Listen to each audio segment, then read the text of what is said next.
Il-Kummissarju Ewropew għall-Ugwaljanza Helena Dalli sostniet l-importanza li flimkien niksbu Unjoni ta' Ugwaljanza.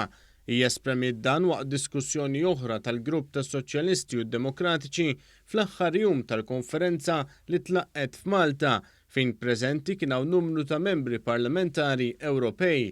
Fil-fatt f'diskussjoni flimkien ma' rappreżentanti tas-soċjetà ċivili, trade unions u organizzazzjonijiet tan-nisa, il-Kummissarju Ewropew Helena Dalli irrimarkat l-importanza tas-sem ta' dawn l-entitajiet f'dawn it-tip ta' diskussjonijiet sabiex tibqa' tiġi implementata bidla f'dan il-qasam.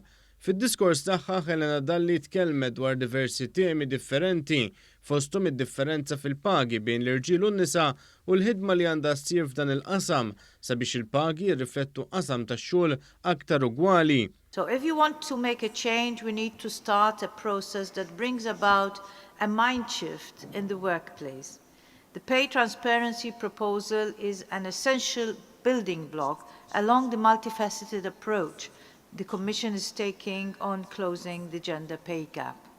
Dr. Dalli tkellmet ukoll dwar il-vjolenza abbażi tal-ġeneru e kif il-pandemija komplet turi żidiet f'każijiet. The Commission will propose to include hate crime and hate speech on the list of Eurocrimes. This would subsequently allow the Commission to propose criminalizing misogynistic hate speech and hate crime at EU level. Il-Kummissarju Dalli temmet tajt li l-prinċipju tal-ugwaljanza għandu jkun ċentrali fil-ħidma tal-Ewropa issa li tinsab fit-triq tar-kupru wara l-pandemija.